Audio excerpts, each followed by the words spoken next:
Supreme court ने राजद्रोह को लेकर एक अहम फैसला सुनाया है। इस बाबत एक याचिका को खारिज करते हुए सुप्रीम कोर्ट ने कहा है कि सरकार की राय से अलग और असहमति वाली राय रखने वाले विचारों की अभिव्यक्ति को राजद्रोह नहीं कहा जा सकता। सुप्रीम कोर्ट जम्मू कश्मीर के पूर्व मुख्यमंत्री फारूक अब्दुल्ला के खिलाफ राजद्रोह की कार्रवाई की मांग करने वाली याचिका पर सुनवाई कर रहा था।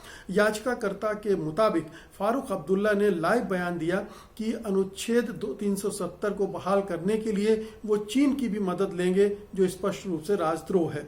याचिकाकर्ता ने कहा कि अब्दुल्ला कश्मीर को चीन और पाकिस्तान को सौंपने की कोशिश कर रहे हैं, इसलिए संसद से उनकी सदस्यता समाप्त की जानी चाहिए और जेल भेज देना चाहिए। हालांकि याचिकाकर्ता अपनी दलील को साबित नहीं कर पाया और कोर्ट ने उस पर 50,000 रुपए का जुर्माना भी लगा दिया।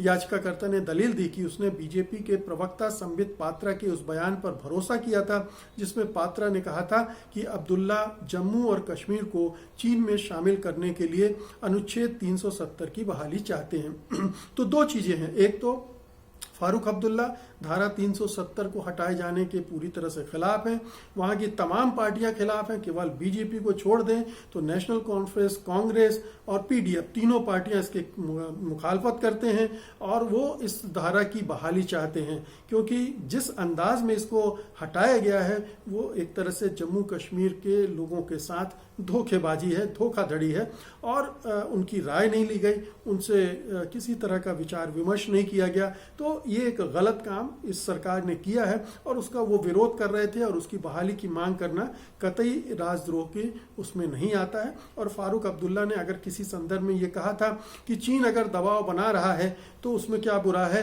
अगर हमको उससे भी धारा 370 वापस मिलती है, विशेष दर्जा वापस मिलता है, तो हम उसको उस दबाव का स्वागत करेंगे। तो इसमें कोई बुराई नहीं है, कम से कम मैं तो इसमें कोई बुराई नहीं देखता हूं, क्योंकि जिस तरह का दबाव और जिस तरह की खेल ये सरकार कर रही है उसमें कोई भी व्यक्ति किसी भी हद तक जा सकता है। एक बात। दूसरी बात है कि राजद्रोह का कानून लोगों ने हंसी मजाक का विषय बना लिया है, खासतौर से इस सरकार ने।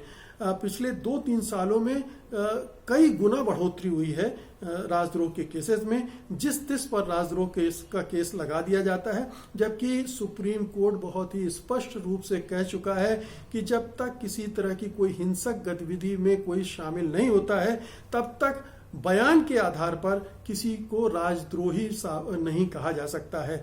तो सुप्रीम कोर्ट की स्पष्ट व्याख्या, आदेश, निर्देश आने के बावजूद इस धारा का बेजा इस्तेमाल हो रहा है। इसी तरह से एक और यूएपीए का भी इस्तेमाल हो रहा है और ये इस सरकार के राज में की विशेषता बन गया है। लोगों को धमकाने के लिए, दहशत पैदा करने के लिए, परेशान करने के लिए पूरे देश भर में जो एनआईए है उसका इस्तेमाल हो रहा है, सीबीआई का इस्तेमाल हो रहा है और आप जानते हैं कि उत्तर प्रदेश में भी सेडिशन के कानून का बहुत बुरी तरह से इस्तेमाल हो रहा है।